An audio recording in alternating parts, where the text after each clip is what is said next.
धर्मवीर संभाजीराजे भोसले यांच्या जयंतीनिमित्त मानाचा मुजरा मा जिजाऊ सावित्री विचार मंच, मराठा युवक विवाह समिती, नांदुरा, जिल्हा बुलढाणा।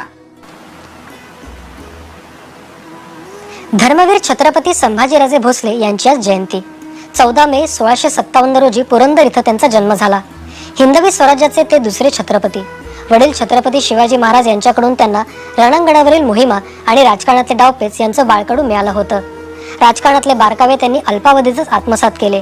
मुघल दरबारातील घडामोडी आणि राजकारण त्यांना लहान वयातच कळलं तर त्याचा त्यांना भविष्यात उपयोग होईल या विचारानं शिवाजी महाराजांनी त्यांना आग्रा भेटीच्या वेळी बरोबर नेलं। त्यावेळी संभाजीराजे केवळ 9 वर्षांचे होते। ते पराक्रमी योद्धा, राजकारणी, साहित्यिक, संस्कृत भाषेचे उत्तम जाणकारही होते। संभाजी महाराजांनी वयाच्या 14 वर्षी बुधभूषण राजनीती हा संस्कृत ग्रंथ लिहिला। या ग्रंथात अतिशय सुंदर आणि अलंकारिक भाषेत छत्रपती शिवाजीराजे यांच्या कर्तृत्वाविषयी लिहिलं आहे। 6 जानेवारी 1681 रोजी संभाजीराजांचा राज्याभिषेक झाला।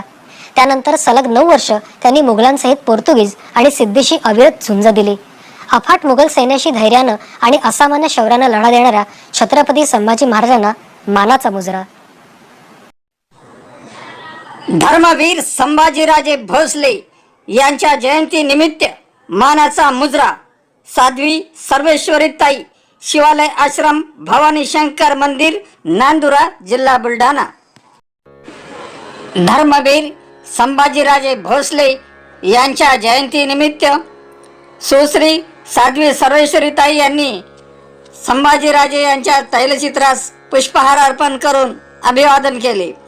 जिजाऊ सावित्री विचार मंचचे संयोजक अशोक भाऊ घनोकार यांनी फूल देऊन व शाल देऊन साध्वींचा सन्मान केला। फार मोठी शक्ती या तिन्ही गोष्टी संभाजी राजांमध्ये आपल्याला एकाच ठिकाणी पाहायला मिळतात। महाराजांच्या जीवनाचा थोडासा आपण जर कार्यभाग बघण्याचा प्रयत्न केला तर महाराजांचा जन्म झाला आणि जन्माच्या अगदी 2 वर्षानंतरच त्यांच्या आईंचं छत्र त्यांच्या डोक्यावरून गेलं। मातृ सुखाला त्या ठिकाणी छत्रपती शंभूराजे, बाळ शंभूराजे पारखे झाले। पण तरीही सौभाग्याची गोष्ट अशी की राजमाता आणि स्वराज्याच्या जननी असलेल्या मासाहेब जिजाऊपासूनच शंभूराजांवरती त्या ठिकाणी शिवाजी महाराजांचा इतका विश्वास होता, आत्मविश्वास होता की हे स्वराज्य केवळ आणि केवळ छत्रपती, पुढचे भावी छत्रपती म्हणून शंभूराजे अतिशय उत्तम आणि शौर्याने सांभाळू शकतात आणि ही धैर्य त्यांच्याच खांद्यावरती ठेवावी लागेल। म्हणून बालपणापासून त्यांच्यावर त्याच पद्धतीने सर्व प्रकारचे संस्कार करण्यात आले। लहान मुलांच्या हातामध्ये जेव्हा आपण खेळणे देतो त्यावेळी त्यांच्या हातामध्ये तलवार दिली गेली। घोडस्वार करणे, त्या ठिकाणी तलवारबाजी करणे, कुस्ती खेळणे आणि प्रत्यक्ष परस्पर युद्ध म्हणजे समोरासमोर येऊन युद्ध करणे ही खऱ्या अर्थाने शंभूराजांची खासियत होती। शंभूराजांच्या बद्दल जर आणखी बोलायचं झालं तर अगदी 9 वर्षाच्या वयामध्ये आग्र्याचा प्रसंग त्यांच्या आयुष्यामध्ये घडला। आग्र्याला ज्यावेळी बादशहाच्या भेटीसाठी महाराज जात आहेत त्यावेळी स्वराज्याची गरिमा काय असते आणि स्वराज्याचा स्वाभिमान काय असतो याचं बाळकडू शिवाजी महाराजांकडनं त्या आग्र्याच्या भेटीमध्ये संभाजीराजांना पाजण्यात आले। कारण एवढी मोठी मुघलांची सेना तिथे, मुघल तिथे त्या ठिकाणी त्यांचाच एवढा मोठा तख्त उभा असताना त्या मुघलांच्या दरबारात उभं राहून सुद्धा शिवाजी महाराजांची नजर सुद्धा खाली जात नाही आणि म्हणून त्या ठिकाणी आपल्या आबासाहेबांनी सांभाळलेलं जे स्वराज्य आहे, निर्माण केलेलं जे स्वराज्य आहे त्याची गरिमा आणि त्याचं वैशिष्ट्य किती आहे, त्यामध्ये किती ताकद आहे आणि म्हणून ते स्वराज्य आपण अगदी बळाने आणि जेवढा आत्मविश्वास आबासाहेबांनी आपल्यावरती टाकला तेवढ्याच ताकदीने, हिमतीने आपण ते सांभाळलं पाहिजे असा संकल्प उराशी बाळगला आणि खऱ्या अर्थाने आपला संकल्प पूर्ण करणारा हा यशस्वी असा छत्रपती ठरला। बाळ शंभूराजे त्या कैदेमध्ये राहिले, कैदेतून सुटकाही झाली पण सुटकेच्या नंतर मात्र छत्रपती शिवाजी महाराज आपल्यासोबत बाळराजेंना घेऊन जाऊ शकले नाही। कारण शंभूराजांच्या संरक्षणाचा त्यावेळी महत्त्वाचा मुद्दा होता आणि म्हणून आपल्या स्वराज्यापासून त्यांना बरेच दिवसपर्यंत मथुरेला राहावं लागलं आज महाराजांच्या एवढंच नव्हे, गडावरती गेल्यानंतर शंभू राजांच्या संरक्षणाचा विचार करून, हिताचा विचार करून एवढ्या प्रतापी आणि शिवाजी महाराजांना धैर्यशाली छत्रपती त्यांच्या मृत्यूची अफवा त्या ठिकाणी पसरवावी लागली आणि त्यानंतर बऱ्याच दिवसाचं कारण आज स्वराज्यापासून दूर गेल्यानंतर त्यांना पुन्हा स्वराज्यामध्ये जाता आलं. हे सगळे प्रसंग त्यांच्या जीवनामध्ये घडले आणि यातून संभाजी राजांच्या अनुभवाचं विश्व अफाट होत गेलं. छत्रपती संभाजी राजकारण, राजनीती काय असते, त्यातून समाज कसा घडवला जातो, समाजाच्या हिताचा विचार करून कशा पद्धतीने एका राजाचं जीवन घडावं, या सर्व बाबतीत त्यावेळी अगदी बारकाईने शंभूराजे अभ्यासू लागले. धैर्यशाली त्यानंतर शंभूराजांचा पराक्रम एवढा आहे की त्यांनी अगदी बालवयामध्येच स्वतः सैन्याचं नेतृत्व केलं. 7 ते 8,000 सैन्याचं नेतृत्व करणारे हे बालयोद्धे होते आणि काही सरदारांच्या सोबत या बालवयामध्ये परस्पर लढाईचा प्रसंग बाळ शंभूराजांच्या जीवनामध्ये आला आणि तो त्यांनी यशस्वीपणे पेलावला, यशस्वी करून दाखवला. आबासाहेबांच्या अर्थात छत्रपती शिवाजी महाराजांच्या विश्वासाला बाळ शंभूराजे परिपूर्ण उतरले. वयाच्या 14व्या वर्षी ज्यांनी बुधभूषण राजकारणावरती, राजनीतीचा हा एक ग्रंथ लिहिला. यानंतर सुद्धा त्यांचे बरेचसे वाङ्मय आहेत, लेखन आहे. संस्कृतवरती महाराजांचं फार प्रभुत्व होतं आणि या व्यतिरिक्तही बऱ्याच भाषेचे ते जाणकार होते. बऱ्याच प्रांतांशी त्यांचा संबंध आलेला होता आणि त्यामुळे बहुभाषिक असलेले खऱ्या अर्थाने बाळ शंभूराजे. त्यांनी नखशिका, त्यानंतर सातसतक यासारखी यशस्वी अशी फार सुंदर अशा प्रकारची ग्रंथांची रचना केली. आणि एवढंच नव्हे, केवळ भाषा त्यांच्याकडे होते असं नाही, भाषेवरचं प्रभुत्व होतं असं नाही. या शैक्षणिक क्षेत्रामध्ये, वाङ्मयीन क्षेत्रामध्ये जेवढी प्रगती होती त्याचबरोबर एक उत्तम राज्यकर्ते ते झाले, एक उत्तम योद्धे झालेत. आणि म्हणून शंभू महाराजांच्या जीवनातला एक एक क्षण फार मोठा प्रतापशाली क्षण आहे. त्यामुळे महाराजांचं जीवन फार अल्पसं होतं, कारण 32 वर्षाचंच आयुष्य त्यांना लावलं. पण या 32 वर्षाच्या आयुष्यामध्ये एकही क्षण शंभूराजांनी कधीच स्वराज्या व्यतिरिक्त व्यर्थ गमावला नाही. आणि म्हणून खऱ्या अर्थाने आजच्या तरुणांसाठी ही फार मोठी प्रेरणा आहे की आपल्या जीवनाचा जो संकल्प आपण बांधला, आपल्या उराशी जे ध्येय बांधलं, त्या ध्येयाची पूर्ती करण्यासाठी आपण आपला प्रत्येक क्षण खर्ची घातला पाहिजे, एकही क्षण वाया जाऊ देऊ नये. आणि या वेळेची किंमत, या स्वराज्याची किंमत शंभूराजे जाणत होते. शंभूराजांचा पराक्रम जर विचार करण्यात घेतला, त्यांच्यामध्ये आणखी गुण म्हणजे हजरजबाबीपणा आणि मागे बोलणं त्यांना कधी पटत नव्हतं.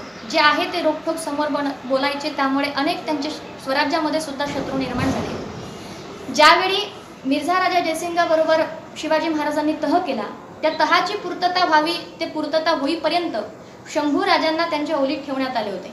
आणि ज्यावेळी तहाची पूर्तता झाली त्यानंतर शंभूराजांना दिलेल खानाने एक हत्ती भेट दिला.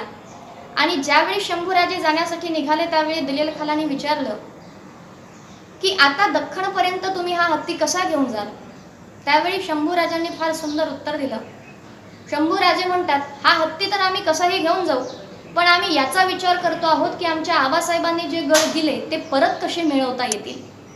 खऱ्या अर्थाने यावरून आपल्या लक्षात येतं की बालपणापासूनच या स्वराज्याचं केवळ संरक्षण नाही, तर हे हिंदवी स्वराज्य आणखी कसं वाढू शकेल आणि मुघलांचा या मायभूमीतून परिपूर्ण बिमोड कसा होऊ शकेल, यासाठी प्रत्येक क्षण विचार करणारा राजा म्हणजे छत्रपती संभाजी महाराज.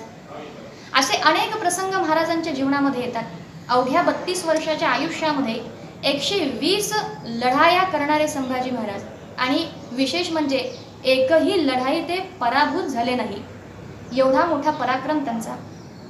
त्यांच्या नेतृत्वाखाली ज्यावेळी सेना लढायची त्यावेळी त्यांच्या नेतृत्वाखाली लढताना सैनिकांना गौरव वाटायचा. आणि विशेष बाब म्हणजे अशी की ते स्वतःला भाग्यवान समजायचे की आम्हाला शंभूराजांच्या नेतृत्वाखाली लढाई करायला मिळते आहे, किती हा विश्वास होता बाळ शंभूराजांच्या बद्दल, किती हा विश्वास होता शिवाजी महाराजांचा आपल्या छाव्यावरती, आणि खऱ्या अर्थाने हा छावा आपल्या वडिलांच्या छत्रपतींच्या विश्वासाला परिपूर्ण उतरले. महाराजांनी संरक्षणासाठी, या स्वराज्यासाठी काय केलं असा आपण विचार करत असाल तर महाराजांचा पराक्रम जर पाहायचा म्हटला तर 5000 किलोमीटर पर्यंतच्या सीमा स्वराज्याला बांधल्या गेल्या, इतका स्वराज्याचा विस्तार महाराजांनी केला. एवढंच नव्हे, 4 नवीन किल्ले त्या ठिकाणी स्वराज्याशी जोडण्यात आले. तंजावर पर्यंतचा संपूर्ण प्रदेश स्वराज्याशी जोडला गेला. ज्यावेळी स्वतः औरंगजेबाला या मराठी भूमीमध्ये यावं लागलं, महाराष्ट्रामध्ये यावं लागलं की आता आपण स्वतः गेल्याशिवाय संभाजी राजाला अटकाव कोणी करू शकत नाही, अशा प्रकारे मुघली सेनेचा विश्वास त्या ठिकाणी ढळला होता. किती प्रताप असेल त्या राजाचा, काय शौर्य असेल त्या राजाचं. कारण ज्यावेळी औरंगजेब कुठलाही सरदार संभाजी राजांच्या विरुद्ध लढाई करण्यासाठी पाठवत होता त्यावेळी त्या सरदारांच्या मनामध्ये भीती राहायची की आपण युद्धाला गेल्यानंतर परत येऊ की नाही. काही तर अर्ध्या मधातूनच पळत यायचे. याचा अर्थ असा आहे की महाराजांच्या शौर्यासमोर मोठ्या मोठ्या मुघलांना सुद्धा झुकावं लागलं. एवढा प्रताप राजाचा होता. महाराजांचं कार्य जर म्हटलं तर एक विशेष गौरवाची गोष्ट सांगावीशी वाटते. कमी सैन्य असल्यावरही त्यांनी मुघलांशी फार निकराचा लढा दिला. कारण औरंगजेबाचं 4 ते 5 लाखाचं सैन्य आणि महाराजांकडे केवळ 47,000ची फौज, कितीही तफावत. पण एवढ्या कमी सैन्यानिशी औरंगजेबाला महाराष्ट्रामध्ये त्यांनी खिळवून ठेवलं आणि त्याचा फायदा उत्तर हिंदुस्थानाला झाला. कारण उत्तर हिंदुस्थानामध्ये औरंगजेबाचं जे वर्चस्व होतं, त्याची जी भीती होती, दहशत होती, ती कमी होत गेली आणि हिंदू धर्माच्या पुनर्स्थापनेसाठी खऱ्या अर्थाने तो महत्त्वाचा प्रसंग घडला. आपल्या सैनिकांचं संरक्षण व्हावं, भाले, तीर यांच्यापासून त्यांचं संरक्षण व्हावं म्हणून प्राण्यांच्या कातड्यांपासून महाराजांनी त्या ठिकाणी चिलखत निर्माण केली. आणि त्याचा विशेष फायदा असा झाला की बंदुकीचे छर्ये सुद्धा त्या चिलखताला पार करू शकले नाही.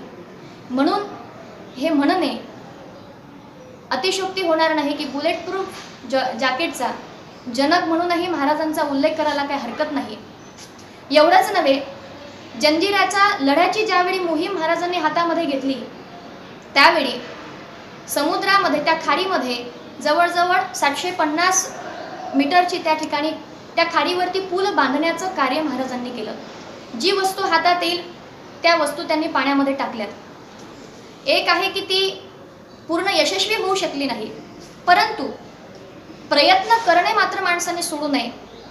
कारण प्रयत्न जो करत असेल त्याला यशाची प्राप्ती नक्कीच होते. त्यावेळी अगदी अल्पसं सैन्य असून सुद्धा जंजिराचा वेढा त्या ठिकाणी महाराजांनी अगदी प्रभावीपणे लढवला. असे कितीतरी उदाहरणं महाराजांच्या जीवनाविषयी आपल्याला बघता येतील. आणि म्हणून महाराजांनी स्वराज्यासाठी दिलेलं जे बलिदान आहे त्याची तर कोणीच मोजमाप करू शकत नाही, किंमत करू शकत नाही. कारण या स्वराज्याचा एक चिपोराही त्यांनी उडू दिला नाही. मुघलांनी एवढे प्रयत्न केले, औरंगजेबाने इतके प्रयत्न केले, पण तरी सुद्धा या स्वराज्याचा एकही किल्ला त्याला हलवता आला नाही. आणि याचं सगळ्यात मोठं उदाहरण म्हणजे नाशिकच्या जवळ असलेला रामशेजचा गड, की जो किल्ला अगदी सहजपणे हस्तगत करता येईल असा गैरसमज धारण करून आलेली मुघली सेना तब्बल 6 वर्ष लढवत ठेवणं, काय ते नेतृत्व असावं आणि काय ती रणनीती असावी. म्हणून रणनीतीच्या बाबतीमध्ये आणि नेतृत्वाच्या बाबतीमध्ये सुद्धा संभाजी राजांचा हात कोणीच धरू शकत नाही.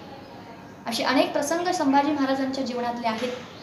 आणि शेवटी ज्यावेळी महाराज राजे झालेत, छत्रपती झालेत, ही फार मोठी गौरवाची गोष्ट होती. 1681 मध्ये महाराजांच्या हातामध्ये खऱ्या अर्थाने हे स्वराज्य आलं, याचे ते छत्रपती झाले. आणि केवळ 9 वर्ष राज्यकारभार त्यांनी सांभाळला. पण या 9 वर्षाच्या कालावधीमध्ये त्यांचा संपूर्ण कालावधी हा रणभूमीवरती युद्धामध्ये जास्त गेला. एक विशेष गौरवाची गोष्ट सांगावीशी वाटते की राजकारणामध्ये स्त्रियांनी किती सक्षम असावं याचं उदाहरण म्हणजे छत्रपती शंभूराजेंनी आपल्या पत्नीला दिलेला अधिकार आहे. येसुबाईंना इतका अधिकार दिलेला होता की महाराज ज्यावेळी राजधानीमध्ये नसतील त्यावेळी त्यांच्या पश्चात संपूर्ण कारभार सांभाळावा एवढं स्वातंत्र्य त्यांना देण्यात आलं होतं. यावरून महाराजांचा एक विशेष गुण आपल्या लक्षात येतो की पतीच्या कार्यामध्ये पत्नी ही तेवढीच भागीदार असते आणि तिने जर पतीच्या कार्याला समजून घेतलं तर हे दाम्पत्य जीवन ज्यावेळी दाम्पत्य एकमेकांना समजून घेतील त्यावेळी त्यांनी हातात घेतलेलं प्रत्येक कार्य यशस्वी होणार म्हणजे होणार. आणि म्हणून महाराजांच्या यशाला दुजोरा देणाऱ्या, त्या ठिकाणी त्यांच्या यशामध्ये सहकार्य करणाऱ्या आणि समतेने त्या ठिकाणी महाराजांना साथ देणाऱ्या राज्ञी सखी येसुबाई होत्या. त्यांचा विशेष करून गौरव करावासा वाटतो, कारण 30 वर्ष मुघलांच्या कैदीमध्ये त्यांना राहावं लागलं. तरी सुद्धा या स्वराज्याचा मान त्यांनी झुकू दिला नाही. अशा प्रतापी त्या ठिकाणी स्त्रिया, सती स्त्रिया आपल्या या भारतामध्ये, या मातृभूमीमध्ये होऊन गेल्यात. आपल्या पत्नीला दिलेला समतेचा अधिकार खऱ्या अर्थाने या राजाचा आणखी गौरव वाढवतो की छत्रपती संभाजीराजांच्या मनामध्ये स्त्रियांच्या बद्दल असलेलं आदर स्थान किती मोठं होतं. स्त्रियांना सुद्धा समतेचं स्थान त्यांनी दिलं. राजकारणामध्ये स्त्रियांना बरोबरीचा अधिकार त्या ठिकाणी दिला. असे संभाजीराजे या स्वराज्याची धुरा आपल्या हातामध्ये घेतल्यानंतर 9 वर्षाचा कालखंड जो होता तो या स्वराज्याच्या संरक्षणासाठी त्यांनी खर्ची घातला. खरं तर असं म्हणावं लागेल की जर फितूर नसते, आपले जर विश्वासघातकी नसते, तर या संपूर्ण भारतावरती भगवा फडकलाच असता आणि एकही मुघल या ठिकाणी राहिला नसता, हे मात्र विश्वासाने सांगता येईल. परंतु हे दुर्दैव म्हणावं लागेल. आणि याहीपेक्षा काही फितुरांना, ज्यांना या स्वराज्याची किंमत कळाली नाही आणि म्हणून जे विकल्या गेलेत, खऱ्या अर्थाने त्यांनी केलेला हा विश्वासघात, बाहेरचा परकीय शत्रू ज्यावेळी असतो त्यावेळी आमनेसामने युद्ध करून त्याच्याशी विजयी होणं जेवढं कठीण नाही, तेवढं आपल्यामध्येच असलेल्या फितुरांशी लढणं अतिशय कठीण जातं. आणि त्यातही जर नातेवाईक असतील तर ही विशेषच खेदाची बाब आहे. पण या बाबतीत येसुबाईंना धन्यता द्यावी लागेल की आपल्याच माहेरची मंडळी असं काही करतील. आणि त्यांनी किती प्रकारे येसुबाईंकडे सुद्धा आपल्या मागण्या सांगितल्या, परंतु जे योग्य आहे आणि जे छत्रपती मान्य करतील तेच होईल. म्हणून माहेरच्या मोहालाही बळी न पडता केवळ आणि केवळ स्वराज्याचा विचार करणाऱ्या त्या राज्ञी होत्या. आणि म्हणूनच त्यांचं नाव इतिहास गौरवाने त्या ठिकाणी घेतो. आपण सगळेजण त्यांचं नाव गौरवाने घेतो. म्हणून छत्रपती शंभूराजे यांच्यावरती खऱ्या अर्थाने फितुरांचा हल्ला झाला. संगमेश्वरावरती त्या ठिकाणी महाराजांची एक आपल्या सैनिकांच्या सोबत जी चर्चा चालली होती त्यामध्येच महाराजांवरती हा अशा प्रकारचा भ्याडपणाचा हल्ला करण्यात आला आणि शत्रूंच्या हातामध्ये महाराज सापडलेत. पण एवढं जरी असलं तरी सुद्धा असं म्हणावं लागेल की अजूनही शंभूराजे आहेत आणि आपण त्यांच्या स्वराज्याच्या छत्राखाली जगतो आहोत. आपण त्यांचीच वंशज आहोत. या मराठी मातीमध्ये जन्माला आले तो कुठल्याही जातीचा व्यक्ती असो, आपण सर्वजण आपले पिता, आपले जनक म्हणून छत्रपती संभाजी महाराज, छत्रपती शिवाजी महाराज यांनाच आपले पूर्वज आहेत आणि आपण त्यांच्याच वंशातले आहोत. म्हणून जशी वडिलांनी कमवलेली इस्टेट, वडिलांनी कमवलेली प्रतिष्ठा टिकवण्याचं कार्य जसं मुलांनी केलं पाहिजे, त्याचप्रमाणे हे स्वराज्य टिकवण्याचं कार्य, या स्वराज्याची मानवंदना, या स्वराज्याची अस्मिता वाढवण्याचं कार्य इथल्या प्रत्येक तरुणाने, प्रत्येक व्यक्तीने करणं अत्यंत गरजेचं आहे. महाराज ज्यावेळी या मुघलांच्या तावडीमध्ये सापडले, खरं तर असं म्हणावं लागेल की त्यांच्यामध्ये सामर्थ्यच नव्हतं, त्या मुघलांमध्ये सामर्थ्य नव्हतं, म्हणून ते महाराजांना प्रत्यक्ष रणभूमीमध्ये पकडू शकले नाहीत आणि म्हणून महाराजांना अशा प्रकारे फितुरीने त्यांना पकडावं लागलं. तुळापूरला महाराजांना आणलं गेलं. वडू येथे आणल्यानंतर महाराजांवरती अनेक अत्याचार झाले. आपल्या सगळ्यांना माहिती आहे की महाराजांवरती झालेल्या अत्याचाराचा ज्यावेळी विचार केला जातो त्यावेळी अंतःकरण अगदी खिन्न होऊन जातं. कारण जेवढे अत्याचार महाराजांवरती झालेत तेवढे अत्याचार आजपर्यंत कोणावरती झाले नसतील. अहो, डोळ्यांमध्ये सड्या टाकण्यात आल्या, डोळे बाहेर काढले. का तर हे डोळे औरंगजेबासमोर झुकले नाहीत. जीभ कापण्यात आली. का? कारण या जिभेने हिंदवी स्वराज्याचा नारा कधी सोडला नाही. पाय कापण्यात आले का? कारण हे घुटणे कधी शत्रूसमोर झुकले नाहीत. हात कापण्यात आले कारण हे हात शत्रूसमोर कधी पसरले नाहीत. इतकी निर्घृणपणे त्यांच्यावरती अत्याचार करण्यात आले. शेवटी महाराजांचा शिरच्छेद करण्यात आला, तरी सुद्धा ते शिर या मुघलांच्या समोर झुकलं नाही. काय धर्माबद्दल प्रेम होतं, काय देशाबद्दल, काय स्वराज्याबद्दल ते प्रेम होतं. महाराजांनी सांगितलं, औरंग्या तुला काय करायचं ते करून घे, पण स्वराज्याचा एक चिपोराही मी तुझ्या हातामध्ये लागू देणार नाही. आणि तो त्यांनी लागूच दिला नाही. हा प्रताप छत्रपती संभाजी महाराजांचा होता. खऱ्या अर्थाने महाराजांचं जीवन ज्वलंत आहे का? कारण त्यातला प्रत्येक क्षण संघर्षाने पेटलेला आहे. प्रत्येक क्षण संघर्ष करून त्यांनी हे स्वराज्य सांभाळलं. आणि केवळ सांभाळलं असं नाही, तर स्वराज्याचा विस्तार देखील केला. म्हणून या राजाच्या चरणी मानवंदना करावी तेवढी कमी आहे. या राजाचा मान करावा, सन्मान करावा तेवढा कमी आहे. या राजाला आम्ही परत तरी काय देऊ शकतो? कारण या शरीराचे कातडे करून जरी त्यांना आपण अर्पण केले, त्यांच्या कातड्याचे जोडे करून जरी अर्पण केले, तरी सुद्धा खऱ्या अर्थाने आपण त्यांच्या ऋणातून उतरही होऊ शकत नाही. पण एवढं मात्र नक्की आहे की आज आपण दृढ संकल्प केला पाहिजे. विशेष करून आजच्या तरुणांना मी सांगू इच्छेल की आपण सर्वजण केवळ राजे राजे लावून मिरवतो. प्रत्येक जण आता एक काय सगळ्यांच्या मनामध्ये विचार आला आहे कळत नाही. प्रत्येक व्यक्ती आपल्या समोर नावासमोर राजा शब्द लावतो. खरं तर राजे छत्रपती शिवाजी महाराजच होते, राजे छत्रपती शंभू महाराज होते. आपण त्यांचे मावळे होऊन जगण्याचा प्रयत्न करा, कारण खरी गरज मावळ्यांची आहे. मावळे असतील तर त्या ठिकाणी खऱ्या अर्थाने राजांना त्याचा अतिशय आनंद होईल. एक राजा असल्यानंतर दुसऱ्याने आपल्या नावामागे राजे लावण्याची गरजच नाहीये. आणि म्हणून आपल्याला मावळे होण्याची गरज आहे. म्हणून प्रत्येक तरुणाने मावळे व्हा. ज्याप्रमाणे महाराजांनी आपलं जीवन, आपल्या जीवनाचं बलिदान दिलं आणि म्हणून तो दिवस मृत्युंजय दिवस म्हणून त्या ठिकाणी ओळखला जातो, त्याचप्रमाणे आपण सुद्धा आपलं जीवन देश, देव आणि धर्मासाठी जगूया. धर्मासाठी, देश, देव, धर्मासाठी मरूया, हा संकल्प आपण करणार आहोत. आणि हा संकल्प करूनच आपण हे स्वराज्य टिकवून ठेवायचं आहे. कारण आज जर ते आपल्याला टिकवता आलं नाही तर पुन्हा राजांनाही प्रश्न पडेल, ज्यांना मी एवढं स्वराज्य निर्माण करून दिलं, ज्यांच्यासाठी मी स्वराज्य सांभाळलं, त्यांना मात्र या स्वराज्याची किंमत काय?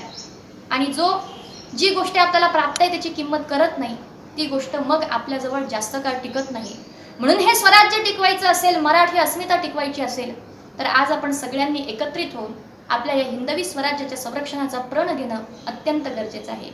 आजच्या तरुण मुलींना सुद्धा मी सांगू इच्छिते की आपल्या जीवनामध्ये आपण दुसरे काहीतरी ध्येय बाळगतो आणि त्या ध्येयांना काही एक अर्थ नसतो.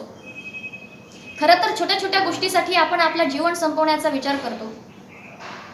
आज एक प्रासंगिक म्हणून मी सगळ्यांना एक आदर्श मिळावा, जीवनामध्ये एक प्रेरणा मिळावी म्हणून सांगू इच्छिते की काही छोटे छोटे प्रकार असतात. एखाद्या मुलीने आपलं प्रेम मान्य केलं नाही म्हणून आत्महत्या करणारी मुलं, किंवा एखाद्या विषयामध्ये आपण नापास झालो म्हणून आत्महत्या करणारी मुलं, वडिलांनी एखादी पाहिजे ती गोष्ट दिली नाही म्हणून आत्महत्या करणारी मुलं. त्यांना माझं सांगणं आहे, जीवन या छोट्या छोट्या गोष्टीने होत नाही. संभाजी महाराजांचं जीवन चरित्र ज्यांनी वाचलं असेल त्यांना कळेल की अरे, या राजाने कधी खेळण्यासाठी हट्ट केला नाही, या राजाने कधी कुशीमध्ये आपलं डोकं ठेवून रडावं यासाठी हट्ट केला नाही, ज्या राजाला मातृसुख लाभलं नाही, ज्या राजाला 9 वर्षाच्या वयामध्ये अटकेमध्ये राहावं लागलं, ज्या राजाला बालपणापासून तर शेवटच्या श्वासापर्यंत किती प्रकारची निर्भत्सना स्वीकारावी लागली. एवढंच नव्हे, आपल्याच माणसाने आपला तिरस्कार केला. हा सगळ्यात मोठी खेदाची गोष्ट आहे की ती त्यांना स्वीकारावी लागली. पण एवढं सगळं असून सुद्धा हा राजा कधी खचला नाही, उलट ते त्यांचं बळ बनत गेलं. आणि तेवढ्याच बळाने, तेवढ्याच प्रतापाने त्यांनी त्या शत्रू पक्षाचा बिमोड केला. म्हणून त्यांचं धैर्य, त्यांचं संयम आणि त्यांचा पराक्रम, या 3 गोष्टी आपण जर आपल्या लक्षात घेतल्या आणि त्याचा विचार जर केला, त्याप्रमाणे वागण्याचा प्रयत्न केला, तर जीवनामध्ये आपल्याला जगण्याची एक नवीन उर्मी मिळेल. म्हणून आपलं जीवन खर्च करायचंच असेल तर व्यापक विचार करा, केवळ स्वतःच्या एखाद्या गोष्टीचा विचार करू नका. जीवन इतकंही काळीमोळ नाहीये. आपल्याला ते मिळालंय, त्याचा आपण खऱ्या अर्थाने काहीतरी सदुपयोग केला पाहिजे. केवळ स्वतःपुरतं जगणं ते जगणं नाही. हाच विचार जर छत्रपतींनी केला असता, हाच विचार जर मासाहेब जिजाऊंनी केला असता, विचार करा, त्यावेळी तर शहाजीराजे सुद्धा मुघलांच्या सेनेमध्ये होते. पण आईसाहेब जिजाऊंनी जर हा विचार केला असता तर आज हे स्वराज्य आपल्या वाटेला आलंच नसतं. आज आपण या ठिकाणी महाराजांची जयंती साजरी करतो आहोत. हा क्षणही कदाचित आपल्या जीवनामध्ये आला नसता. पण आज एवढं मोठं स्वराज्य निर्माण झालं का? कारण त्या मातेने केवळ स्वतःचा विचार नाही केला, संपूर्ण जनतेचा विचार केला आणि म्हणून आज त्या राष्ट्रमाता झाल्यात. आणि म्हणून आपण तोच आदर्श आपल्या जीवनामध्ये घ्यावा. तेच बाळकडू त्यांनी शिवरायांना पाजलं, तेच बाळकडू त्या ठिकाणी शंभूराजांना पाजलं. आणि म्हणून आज खऱ्या अर्थाने आपण ताठ मानेने चालू शकतो. आपला पाठीचा कणा गौरवाने या ठिकाणी उंचावलेला आहे. का? याला कारण या राजांची असलेली आपल्याला देण आहे. आणि म्हणून आपण त्याचप्रमाणे त्याच शौर्याने जगलं पाहिजे, त्याच स्वाभिमानाने हे स्वराज्य टिकवून ठेवलं पाहिजे. हा संकल्प करूया आणि त्याप्रमाणे जगण्याचा प्रयत्न करू, जेणेकरून आज खऱ्या अर्थाने ही छत्रपती संभाजी राजांच्या चरणी आपली मानवंदना यशस्वी ठरेल आणि राजे प्रसन्न होतील आपल्यावरती आणि त्यांची नवशक्ती आपल्याला मिळेल आणि अगदी जोमाने आपण हे कार्य आणखी पुढे चालू ठेवू शकू. म्हणून सगळ्यांना माझी विनंती आहे आणि खऱ्या अर्थाने मी अभिनंदन पण करते ज्यांनी या कार्यक्रमाचं आयोजन केलं. एक छोटासा मानस त्यांच्या मनामध्ये आला की छत्रपती संभाजी राजांची सुद्धा जयंती आपण साजरी केली पाहिजे, कारण आजच्या युवा पिढींना तो संदेश देणं गरजेचं आहे. आणि म्हणून मोठ्या प्रमाणामध्ये कार्यक्रमाचं आपल्याला आयोजन करायचं होतं, परंतु सध्या परिस्थितीमुळे ते करता आलं नाही. पण एक गोष्ट आपण नेहमी करता लक्षात ठेवायची, नदीचा उगम हा फार छोटा असतो आणि जिचा उगम छोटा आहे तीच सागराला जाऊन मिळते आणि फार विशाल होते. आणि निश्चितच हा संकल्प आपला विशाल होईल याच्यामध्ये कुठली शंका नाही. हा आत्मविश्वास आहे आणि छत्रपतींच्या कृपेने, मासाहेब जिजाऊंच्या कृपेने आपल्या सगळ्यांना त्यांच्या खऱ्या अर्थाने आशीर्वादाने, त्यांनी दिलेल्या संस्कारांनी आपल्या सगळ्यांना ती प्रेरणा नक्कीच मिळेल आणि आपण यशस्वी होऊ ही खऱ्या अर्थाने मी या ठिकाणी इच्छा बाळगते. आणि आज आपल्या या जयंती उत्सवानिमित्ताने मासाहेब जिजाऊ, छत्रपती शिवराय, छत्रपती शंभूराजे यांच्या चरणी मानाचा मुजरा करते, त्रिवार वंदना करते आणि माझ्या वाणीला याच ठिकाणी विराम देते. जय जिजाऊ, जय छत्रपती. भगिनींनो व बांधवांनो, जगदीश न्यूज हे चॅनल जर आपल्याला आवडलं असेल तर लाईक करा व चॅनलला सबस्क्राईब करा. धन्यवाद.